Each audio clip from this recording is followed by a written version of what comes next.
So good evening. This is a new coffee conversation. This is an adult version. I have wine from my local coffee shop glass. But I'm really excited. So it took a while to get her because she is busy. But tonight I have Kelli Jones. I'm so excited. So I met Kelli, we were trying to actually figure it out. And this has been a common theme with a couple other guests of how we know each other. We think it's either Katie Burge or Josh Driver, who at some point, or a combination of both. And, though you just heard those names, you might not know who they are. One of these days, you're going to know who Katie Burge is. Josh is a dude. He won't be on this channel, but that's how we think we know each other. So Kelli Jones is a lot of things, and she does a lot of things. So the high notes, I'm going to give the two woman, very bossy titles. She is co-founder of Be Nimble Foundation, and she is a managing partner at 68 Capital.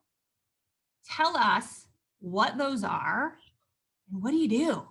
Yeah, that's such a loaded question, right? I think the simplest way to describe what I do is, I'm looking for ways to close the economic wealth gaps in the Black and Brown communities. The way that I choose to address that is through technology. Specifically career and entrepreneurship. And so for Be Nimble, it is just that. It's an organization that focuses on career placement, career training for people that are interested in technical and non-technical careers at startups. We just feel like they're a better way of life. You have a little bit more flexibility. You have the opportunity to probably earn a little bit more than you probably do at a lot of other places.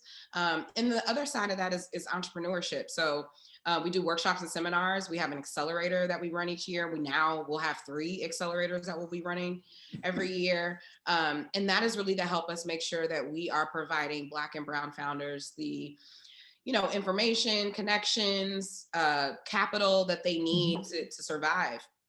And so, 68 is really just an extension of that, right? It's a capital product. Be Nimble is the programs, the foundation, the systems, all of the things that are necessary for people to have a chance. And 68 acts as the capital piece. And so that, those are the 2 things. Oh, it's so big. It's so big. So what does that look like on a day-to-day? Again, we are doing this in the evening with wine because you are so busy during the day. So what does that look like for you? I got to be honest, like these last few weeks, we were talking about this before we jumped on, but these last few weeks, I have been struggling, I think with COVID and, a pandemic and being in the house and already working from home. So that was something I was used to, but being forced to work from home. Yeah. I'm just tired, I think I worked harder than I've ever worked and I work hard and there's not many people that can outwork me, but I worked way harder than I think I've ever worked this year. And it was because I had to, right? There's a prime opportunity. But my day to day, honestly, I wake up super early, usually 4 or 5 o'clock in the morning. Just because that's the time where I can get emails done. Because, from 10, which is usually the time I take my first meeting of the day, I usually try to start that at 10 to give myself I feel like even though I wake up early, I need a few hours to be able to talk. And so 10 is a good time to start meetings. And then from 10 to sometimes, days like today, 7, like tomorrow, 9. Most days, I may be done with meetings at 5, but usually they're back to back, no breaks. 30-minute meetings, hour meetings, 45-minute meetings, back to back all day. No time to really do anything. So then I spend the rest of my evening from, 5 to midnight, 1, 2 o'clock in the morning, sometimes doing all of the follow-up from the meetings, right? So following up with everything, if we've been pitching all day, which is what most 80% of my calendar is either talking to investors or talking to companies. It's all the follow-up you have to do afterwards. Right. And that's and then I try to go to sleep for a couple of hours and I'm back at it again. So because I've been doing that consistently now for at least, since March, when I left my job at Stars, I've been consistently doing that. And so now we're in December and, we're at this sort of slide in home plate moment. And I am struggling in a way that I've never struggled. And so, maybe we'll talk about this in our struggles, but just check that box. It's been tougher. It's been hard.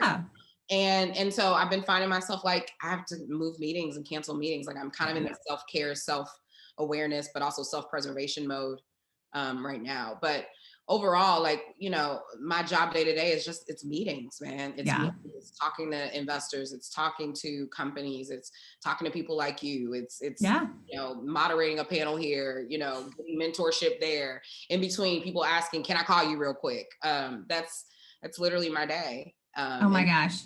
And then So usually the wine comes out. so we did say we just went straight to glassware. We don't need anything fancy. It's not going to be in the vessel. Simple 12-ounce tumbler is all you need. So can we pull a little bit on, you know, squishing up, you know, shortening that that income gap a bit? I mean, at what point did you, because you've done a lot and you've been a big proponent of Indianapolis, you know, and a big proponent of the Black and Brown community. And so where did that come from? Like, and obviously you are a strong Black woman. I get where that comes from. But I mean, where at some point did you say, I'm going to do this big thing and I'm going to move the needle personally? Where did that come from? You know, it's always been in me. I'll be honest with you about that. You know, I remember, you know, I think everyone says this, right? Like as a kid, like I was always a smart kid, right? You know, I was the kid that like would get the book report and instead of doing a book report, I would literally make a book. You know, like, ask my mom. Like it was always extra, right? So I always knew like I was probably going to be a leader. I was probably going to, you know, do something large. I was probably going to be, because I can never take something and just like do what's asked of me, right? I always have to do a little bit more. So I always felt like either entrepreneurship or something where I could use my ability to be a little bit of a visionary would come into play into whatever I did. You know, when you know, I started my career in New York is where I usually say. I am born and raised here in Indianapolis. Yeah. I went to undergrad in Tennessee, went to law school, and then moved to New York because I decided that I wanted to work in the music industry. It was like, okay, I don't want to do this corporate thing. I'm 25. I'm too young. Like I need to just go find purpose. And that's the other side, right? Like one side is like, I need to do something really big. The other side is like really being not scared to find the thing that you feel most passionate about. And I remember when I did it, my friends just always being like, why, why do you do these things? And I'm like, cause I'm not scared. Like, I don't want to work a 9 to 5. Like, I don't want to, you know, there's things that I see for myself that are just much bigger. But I moved out to New York and found myself, you know, in this space where I was, you know, doing experiential marketing and activations and events for at large scale music. I was working mostly with tech companies, and that's sort of where I ended up sort of in the tech space. Although, you know, growing up, I've always been in front of the computer I don't remember a time not being in front of one, right? And so then I was like exposed to this thing and I'm like, I love it, you know, and that transition took me into working for startup companies that were, you know, trying to have that in-person interaction to for music tech companies. So now we're merging together like the thing that I love, this music industry thing, and then also technology with working with hardware and software companies. And it was at that point that I did a longer term sort of activation with Akai, which is a band that makes the MPC. If you know, you're DJ, producer, anything like that, you probably know what an MPC is. And so they were doing the re-release of the MPC, had a huge brand ambassador. His name was Young Guru.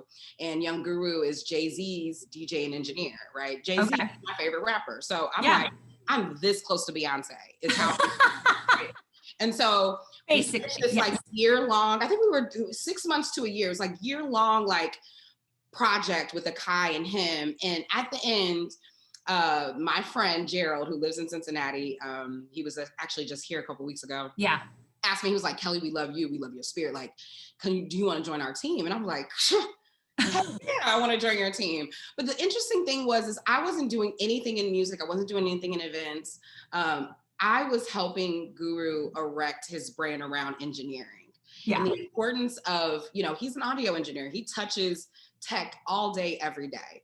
And really telling the story about seeing more Black and Brown communities, technology, and using music to tell that story. And all of a sudden, like I hit my sweet spot. In 2012 is when I hit this is my purpose, right? Is to Right. make sure that we see more people that look like me, that look like Guru, that look like you, women as well, right? Because this Yeah. is during the time where a lot of companies were releasing their diversity data, and we were seeing Yeah. what, you know, Google was really doing. You know, we were seeing what Microsoft was really doing, and we were seeing the issues around seeing more women and people of color in technology. And for me, it was like, what about like Black people, especially because we have dismal numbers, 1%. Like these companies were 1% Black. Like, what does that even look like? What does that mean? And so then I was telling a totally different story that up until that time, I never had the opportunity to tell. And we got to do some really amazing things with Google and Grammy, you know, Skillshare, which is, I think, something that everyone knows. We were involved in the first like iteration of Skillshare classes, you know. It was crazy. Like, it was just the most amazing stuff. And you know, from there, you know, we worked together for 5 years full time. I did it for 2, and then ended up getting a job offer to move out to LA. I worked for 2 venture-backed media companies. And who knew that I was going to work at startups that happen to have venture and that happen to be focused on music and media and Black culture, right? Yeah. And it was at that time that, you know, I was tired. You know, it was like, I've done everything I've ever wanted to do. Like, I've lived a really great life. I've lived on both coasts. I've worked for, you know, the best of the best. Like, how do I bring all of this back and have impact in indie? And so that was late 2016. My co-founder, Jeff, who's also my cousin, came to LA for work from Dallas. And we met up like I usually do when people come to LA. And we got to talking about like just that, you know, like how do we, you know, empower people at home? How do we make people, you know, do amazing things? How do we talk about tech and the importance of tech and all these things? And it was right around the time that we were seeing these exits happen with Salesforce and and all of this is happening at the same time. And I'm like, this is the prime opportunity, prime time to like get back, start talking about this from the ground up so that we're talking about diversity and inclusion much earlier. I had no idea these weren't things that were being kind of championed yet, you know? And I'm green, you know, and I love that about me, right? Like, I'm super naive. Like, I believe that I can accomplish whatever I want. So I'm like, I live in LA. I'm going to come to Indianapolis. I'm going to, you know, I don't care. I don't know who. I'll figure out who I need to meet and know. I'm very collaborative. So I want to meet everybody, but like, I'm going to just do it. Like, I'm not going to ask permission. And I think that's super key about everything that we've ever done is asking for permission later. Like, if there's an opportunity, if there's an opening, if there's something you can do and create, just go and create it. And it felt like the prime opportunity to do so. And we launched Be Nimble in 2016. And I feel like it's been a rocket ship ever since. Girl, that is amazing. Amazing. Okay. So that's huge. And we kind of already hit on that struggle. I don't know if I want to go back to the struggle bus part like that. I mean, everyone knows, you can see it's the holidays. It is, you know, we have talked about this before. It is hard to refill that cup when you are alone to a screen and you give all day. And we are working probably longer hours because we're working from home. So we've done that. So tell me, where are you finding some of your joy? Where's your delight of the day, of the week, of anything? You know, despite all the meetings, right? Like, you know, my day is filled with meetings. Anytime I talk to a founder that I just get super excited about, like, I'm in it. I know for a fact, it's my favorite thing to do, you know, and I tell people, I think people, they say that, you know, or you say that to people when you're meeting with a ton of founders and they're like, yeah, of course you say it's your favorite thing to do.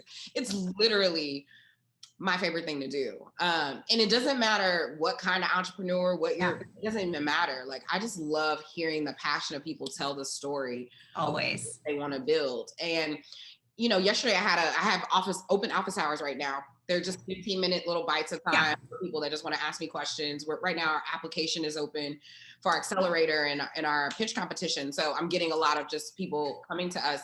And I met with this young lady, I won't say her name, but she's building like this spice, like a spice brand. Like African spices at that. And she was like, I need help. Like, I just need marketing help and I don't know. And beautiful accent. Like, it was just like, oh my God, like, I'm into this. And we're talking about it. And I'm just going, like, at that point, because I'm an ideator, right? Like, I just told you, when people ask for a book report, I was actually making books. Like, I don't know.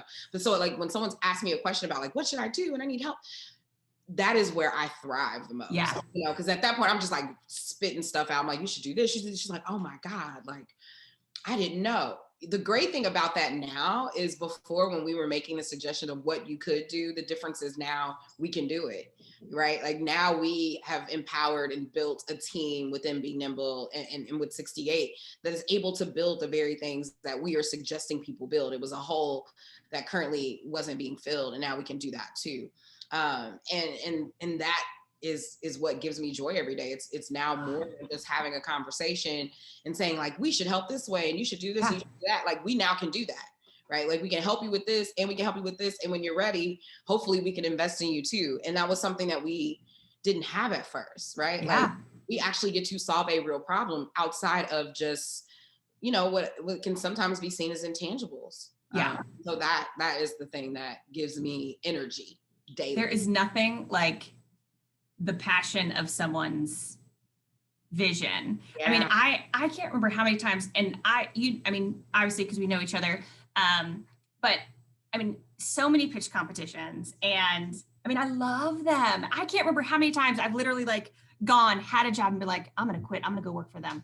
That was amazing. I mean, I don't know how, there's nothing better than that. And you're like, I'm on board and I believe. I am with you. I love that. I love that that is your delight. So what can a community do? I mean, you were out there, not just solving problems, but I mean, you were out there giving guidance and giving money, but, you know, really moving the needle in a tangible way that a lot of people don't do.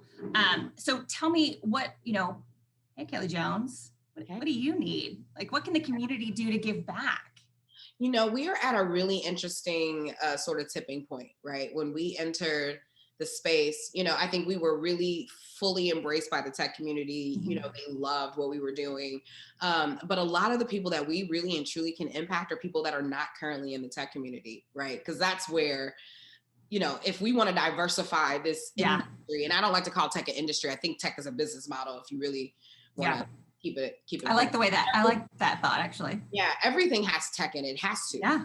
It has to. But there is a large group of people, entrepreneurs, people in different types of businesses that do not understand sort of what this ecosystem means and what it could bring from a wealth perspective. And so most of my year, and this is probably why I'm exhausted, has been trying to tell and shift that story, not to the people, because I think because through our events and other things, like people see what we're talking about and what we're doing, but it's hard to convince the traditional sort of, you know, outlets, whether that's government or other organizations or people that really have the power to make real decisions when it comes to the future of this, especially as we are dealing with COVID, right? Because what we do became exposed times 10. You know, what we've been talking about, going digital, tech first, all that stuff became like a reality. And so now everyone's like shuffling, and it's like, finally, like people get what we're doing, but it's still hard to get the powers that be to change how they're approaching it. And so a lot of our struggle has been like doubling down on that story, doubling down on the impact we can potentially have for small businesses and micro enterprises, using venture capital, using tech, using these specific models to change that. And so if there's anything that I say that we need help from, is people, one, embracing us in our work, and two, helping get us in front of the people that are going to help us make real change. Because at the end of the day, when we're all trying to make changes for equality, everyone has their part, but the biggest part that I think we have to become comfortable with is allowing people that literally are seeing it on the ground every day to do it. And not believing that we have to be the ones to solve all problems. There are people that are literally doing this every day. And that's what we do. And so how do we get the larger, you know, state, the nation in some cases, to identify with our work, understand it comes in peace, and you know, get us to a place where we can also have a bigger impact. So that's the help we need. I mean, just a little thing, no big deal. But I love that, because it is kind of that ripple effect, and the more people that hear what you're doing, especially outside of tech, can help bring. I mean, everyone comes with some knowledge of someone or something, and sometimes it literally is just kind of getting out of your own way and thinking, oh, just a different perspective, just a different voice. I think that's incredibly powerful. So you know, this is the biggest question, and I saw your face when I warned you that this was coming. So I mean, you've kind of already said this like 6 times over. I'm gonna say it one more time. But how are you leaving your trace on indie? And I think it's bigger than indie. Again, ripple effect, but you know, how do you see that? How do you see that you're leaving that legacy? Yeah, you know, it's so funny. Our mission and our vision, I have said it, you know, our mission has been to create the blueprint of what this really looks like, a replicable model. The same way that we see startups being built is the same way we built what we're building. We build it very much like a startup, right? But we do feel like what we're building is replicable across all sorts of places and industries, and everything we're doing is first of its kind. Imagine that being the thing that's happening in Indianapolis. We get to, like many other organizations, essentially create something here that may eventually get replicated elsewhere. And so that is what I want my legacy to be locally. You know, longer term, it's going to take a while. It's going to take a long time for us to fix all of the issues and problems that still are going to exist. You know, this has been an issue for 300 years, you know, and so it's going to take us a while to catch up. But I do want to be seen locally as someone that really helped push for, you know, Black people being able to have a lot more access, a lot more opportunity, and a lot more capital to do the things that they need to do. Some of these people are some of the smartest people I know, and all they need is a little push. And sometimes a little push is just capital. And so if I can be seen, if our organization can be seen, if my co-founder Jeff, if our team can be seen as people that have pushed the culture forward to where everyone is having equitable, real access, and not being seen as a gatekeeper, or not being seen as someone that's holding people or things or relationships back, that's what the legacy I want to be on Indie will be. It's the ultimate disruptor of all things, because that's how we get to where we need to get to. Oh my gosh, we may just end right there. Granted, I might take you off camera, off recording, and we'll talk for like 60 more minutes, but I can't put that on here. But Kelli, that's so good. I can't wait for people to hear this. I can't wait for people to understand what you're doing. And to hear some of those nuances kind of how you're doing it and how that view is. And I think it's so important. I think it's so like I have goosebumps, like so inspirational. Me too. And aspirational. Like it's so good. It's so good. I am so grateful for you to find the time to have wine with me. I'm kind of glad we got to have wine and not to do a coffee, because I know we did a coffee last time. You remember you came to see me and we had coffee. I did. We had text stars. Yeah, we had fancy coffee too. Coffee. Now we just have fancy wine. Yeah. we've graduated. Yeah, I'm drinking the Snoop Dogg 19 Crimes. You know, I keep it very connected to my culture. I'm drinking rapper wine, you know? That's what I do. I love that. I love you. I'm so thankful for you. And I'm so thankful for your time. Thank you for having wine with me. So much fun. I love these kind of conversations. So good.